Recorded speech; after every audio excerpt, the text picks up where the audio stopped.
राजधानी दिल्ली लैके चलांगे। दिल्ली पुलिस की कुछ कह रही है और सुनते हैं। उसका एग्जामिनेशन हो रहा है। आई विटनेस जो हमें मिली है उसकी स्टेटमेंट 164 की हो चुकी है।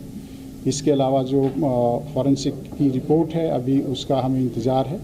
इन्वेस्टिगेशन में अभी कुछ पहलू हैं जिन पे अभी काम चल रहा है और पोस्टमार्टम रिपोर्ट जो है उसकी फाइनल रिपोर्ट अभी आनी बाकी है। और इसके अलावा जो हमारे जो सीसीटीवी कैमरा के कुछ टाइमिंग्स हैं जिसमें जो कहीं पे सिंक्रोनाइजेशन लगता है कि टाइमिंग अलग अलग है, उसकी प्रॉपर मैचिंग जारी है।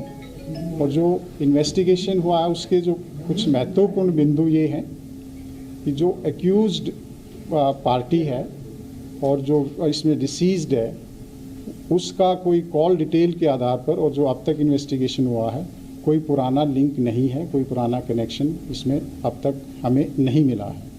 इसके साथ साथ जो एक्यूज्ड हैं और इसमें जो हमें आई विटनेस मिली है उसके भी जो सीडीआर का एनालिसिस है और जो अब तक हमारी एविडेंस है उसके आधार पर कोई पुराना कनेक्शन नहीं मिला है। पोस्टमार्टम एग्जामिनेशन में आपको पहले ही बताया जा चुका है कि कोई भी इस तरह की इंजरी नहीं मिली थी जो कि सेक्सुअल असॉल्ट को इंडिकेट करती हो। इसके अलावा इसमें जितने भी पहलू हैं उनको जल्दी ही पुलिस रैप अप करने की कोशिश कर रही है। कुछ जो इसमें इन्वेस्टिगेशन बकाया है उसके लिए आज हमारे पास जो एक्यूज्ड हैं उनको दोबारा से पीसी ऑब्टेन करने के लिए दिल्ली पुलिस पेश करेगी और दोबारा से कस्टडी ऑब्टेन करेगी। दो एक्यूज्ड हैं उनको अभी हम अरेस्ट करने के लिए कोशिश कर रहे हैं, जल्दी ही हमें इसमें कामयाबी मिलेगी। और इसके साथ साथ जो जितना एविडेंस है उसका एनालिसिस करके बहुत ही जल्दी लीगल ओपिनियन हाई लेवल की लीगल कंसल्टेशन करके बहुत ही जल्दी इसमें पुलिस चार्जशीट तैयार करेगी, एक स्ट्रॉन्ग चार्जशीट बनाएगी ताकि जो एक्यूज्ड हैं उनको कड़ी से कड़ी सजा मिल सके। आरोपियों का बयानों में विरोधाभास है तो क्या लाई डिटेक्टर टेस्ट भी करवा सकती है दिल्ली पुलिस? इन्वेस्टिगेशन एक ऑनगोइंग और डायनामिक प्रक्रिया। अभी मैंने बताया कि इसमें कुछ पहलू बाकी हैं, इन्वेस्टिगेशन अभी जारी है और अगर किसी तरह की हमें रिक्वायरमेंट हुई तो जो जितने भी इन्वेस्टिगेशन की रिक्वायरमेंट हैं और जो प्रोसेसेस हैं उसके तहत हम कार्रवाई करेंगे।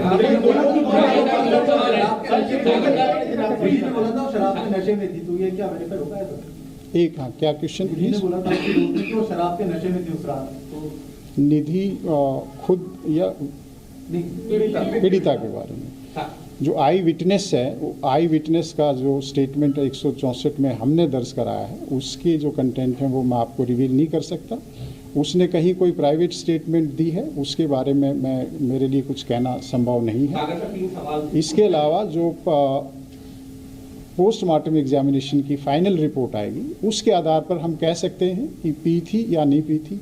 वैसे भी अगर कोई ड्रिंक करता है या नहीं करता है इस केस में कोई रेलेवेंस नहीं रखता क्योंकि 304 आईपीसी का केस है, तो वो एक फैक्ट इरेलेवेंट है और वो हमारे लिए कोई बहुत रेलेवेंट फैक्टर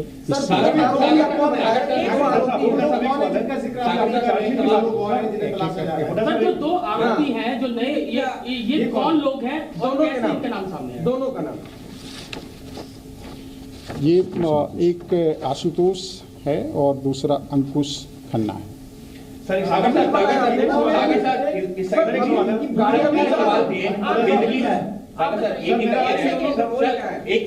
निधि को लेकर के 3 सवाल है। पहला मैं एक सेकंड की बात की आपने चार्जशीट दाखिल करेंगे तो कब तक इसमें चार्जशीट दाखिल हो जाएगी? देखिए, जैसे कि मैंने बताया कि इसमें इन्वेस्टिगेशन काफ़ी आगे बढ़ चुका है। जो प्राइमरी चीज़ें थी हम कर चुके हैं, लेकिन बहुत इम्पॉर्टेंट चीज़ें भी अभी बची हुई हैं। तो हम पीसी लेंगे, उसके बाद हमारी कुछ रिपोर्ट्स आएंगी, कुछ कैलिब्रेशन होगा, एनालिसिस होगा, लीगल ओपिनियन ली जाएगी। उसके बाद पूरी तरह से एविडेंस कलेक्ट करके हम इसको चार्जशीट करेंगे। लेकिन हमारी कोशिश है जल्दी होगी। जैसे कि आपको मालूम है कि 1 तारीख का इंसिडेंट है, आज 5 तारीख है। 5 तारीख की सुबह तक हमने क्या क्या काम किया। हमारी 18 टीम लगी हुई है बहुत ही एक्सपीरियंस्ड ऑफिसर्स की डीसीपी खुद एसआईटी हेड कर रहे हैं, जॉइंट एडिशनल सीपीयूज को गाइड कर रहे हैं और डीसीपी द्वारका भी इसमें हमें सहयोग कर रहे हैं। तो बहुत ही स्ट्रॉन्ग एंड कैपेबल ऑफिसर्स की 18 टीम है जो दिन रात काम कर रही हैं, आप सभी को मालूम है। तो मुझे उम्मीद है कि हम जल्दी ही इसमें चार्जशीट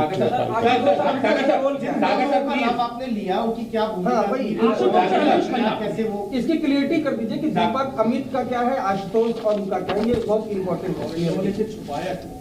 देखिए, इसमें जो 2 नाम आए हैं नए हमारे एक्यूज्ड हैं, एक जो एक्यूज्ड है उसका भाई है ये, तो उन्होंने ये देखते हुए कि इसके पास ड्राइविंग लाइसेंस नहीं है और ये एक एक्सीडेंट का ही केस है, किसी दूसरे आदमी को सजेस्ट किया कि तुम कहो कि मैं गाड़ी ड्राइव कर रहा था। तो ये उन्होंने एविडेंस को डिस्ट्रैक्ट किया, क्रिमिनल को स्क्रीन करने की कोशिश की है, तो वो हमारा इस केस में एक्यूज्ड बनता है। इसके साथ जिसकी गाड़ी थी उसको भी मालूम था कि गाड़ी कौन लेकर गया है। गाड़ी दीपक लेकर नहीं गया था, गाड़ी दूसरा लेकर गया था। तो उसने भी जो पुलिस है उसको एक तरह से मिस इन्फॉर्मेशन दी है और इसमें एक्यूज्ड को हेल्प करने की कोशिश की है। 3 सवाल क्या अमित के पास मैं सभी का जवाब दूंगा। आप रिलैक्स कीजिए, पहले इसको कंप्लीट करने दीजिए, ठीक है। इसका एक मिनट, इसका कंप्लीट। जब ये एक्सीडेंट हुआ और जहां गाड़ी लास्ट तक गई थी, उस दौरान ये दोनों कहीं थे या बाद में ऐड हुए? 2 कैसे ऐड हुए? ये 2 लड़के जो नए आए हैं, इनका रोल क्या सिर्फ नाम छुपाया ड्राइविंग के चक्कर में, या जो भी इंसिडेंट हुआ एक्सीडेंट का उनमें कहीं इनकी इन्वॉल्वमेंट की बीच में उतर गए? कार में बैठे थे कि नहीं? एंट्री कहाँ? मैं इसको कंप्लीट कर लेता हूँ। इसमें इन दोनों में से कोई कार में कहीं हमारे पास अभी तक एविडेंस नहीं आया है। इन्होंने एक तरह से इनको स्क्रीन करने की कोशिश की है, मिस इन्फॉर्मेशन किया है, इनको हेल्प किया है। जिन्होंने क्राइम किया, जिन्होंने इतना ग्रूसम क्राइम किया है, उनको प्रोटेक्ट करने की कोशिश की है। तो ये एक क्रिमिनल ऑफेंस अपने आप में बनता है। तो इसलिए हमारी बहुत सी टीम्स अभी लगी हुई हैं, इनको भी हम अरेस्ट करेंगे, फिर इनका फर्दर सस्टेन्ड इंटरोगेशन होगा और उसके आधार पर इन्वेस्टिगेशन आगे बढ़ेगा। इसके साथ साथ कि ड्राइविंग लाइसेंस नहीं था अमित के पास, अभी तक जो इन्फॉर्मेशन है वो नहीं था। अगर बाकी इन्वेस्टिगेशन अभी जारी है, फाइनली कुछ उसमें होगा तो हम आपसे फिर शेयर करेंगे। सर, निधि को लेकर के 2-3 सवाल उठ रहे हैं। पहला सवाल, परिवार कह रहा है कि निधि का रोल सस्पिशियस है, 302 का मुकदमा दर्ज होना चाहिए।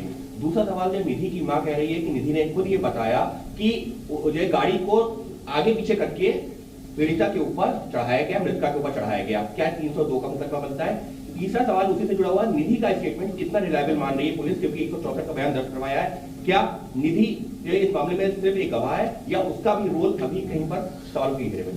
अभी तक जो पुलिस का इन्वेस्टिगेशन है, इसमें आपको सभी को मालूम है कि आपके दिमाग में भी बहुत से क्वेश्चंस थे, हमारे दिमाग में भी बहुत क्वेश्चंस थे कि ये क्या कोई इसके साथ और था या कहाँ से ये आई थी, लास्ट सीन कौन था। ये सारे तमाम क्वेश्चंस आपके दिमाग में भी थे, हमारे दिमाग में भी थे। तो इसलिए पुलिस इस मामले में लगी हुई थी। सारी छानबीन के बाद एक हमें पता लगा कि ये लास्ट लोकेशन कहाँ आ रही थी लड़की की। हमने वो स्पॉट आइडेंटिफाई किया, वहाँ से कुछ हमें क्लू मिले कि यहाँ से ये लड़की किसी और के साथ बैठकर कहीं आ रही है। तो उसके थ्रू हम आई विटनेस तक पहुँचे हैं, जो कि सीसीटीवी फुटेज है। इसके साथ साथ जहाँ पर ये दोनों लड़कियाँ थी, वहाँ पर जो होटल है उसका रिकॉर्ड है, उसका डॉक्यूमेंट्री एविडेंस है, इसके नाम बुक है, इसने बुक कराया है, उस तरह की डिटेल हमारे पास है। तो लास्ट सीन हमने इस्टेब्लिश किया, बिकॉज कहीं भी कोई भी जब कोई इस तरह का हादसा होता है, मिसिंग है या कोई मर्डर है, तो हमारे लिए ये बहुत इम्पॉर्टेंट है कि लास्ट में कौन था या कोई आई विटनेस है इसका।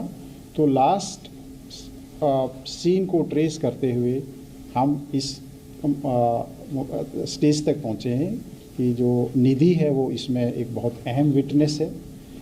और आप सभी को मालूम है कि इस तरह के केसेस में जो विटनेस होते हैं उनको भी एक तरह से अच्छे से एग्जामिन करना, उसको हमारी बहुत ज़रूरी एक प्रक्रिया है। और जैसे ही हमें लगा कि ये एक हमारे पास अहम एविडेंस है और बहुत ही ये सही एविडेंस है, हमने 164 CRPC के तहत कोर्ट में एविडेंस कराया है, ताकि कोई ये एलिगेशन आए कि ये पुलिस की स्टेटमेंट है या पुलिस ने इसको ट्यूटर किया है। वो एक इंडिपेंडेंट एजेंसी है, आप सबको मालूम है, वहाँ का प्रोसीजर सबको मालूम है। मुझे खुद पर्सनली उस जो रिपोर्ट है उसके कंटेंट नहीं मालूम है, पर इतना मालूम है कि हमारा जो इन्वेस्टिगेशन है उसमें सपोर्ट मिल रही है और इसमें इन्वेस्टिगेशन की प्रक्रिया जारी है।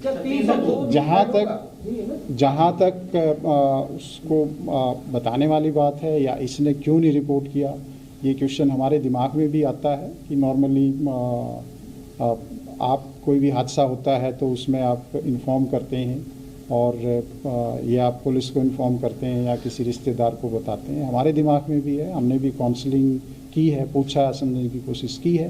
कई बार कोई ट्रॉमा हो सकता है, कई बार कोई दूसरी वजह भी हो सकती है। तो सभी पहलुओं पर इन्वेस्टिगेशन अभी हो रहा है, क्योंकि ये एक ओपन एंडेड प्रक्रिया है जब तक कि हम फाइनली चार्जशीट फाइल नहीं कर सकते, और इनफैक्ट उसके बाद भी सप्लीमेंट्री चार्जशीट का प्रोविज़न हम रख सकते हैं। इसके अलावा कि इन्होंने अपनी मदर को बुलाया, बताया कि ऐसा हुआ, उस पहलू पर भी हम इन्वेस्टिगेशन करेंगे कि पूछेंगे कि क्या सिचुएशन थी, क्या वो सही बात है नहीं है, और उसमें क्या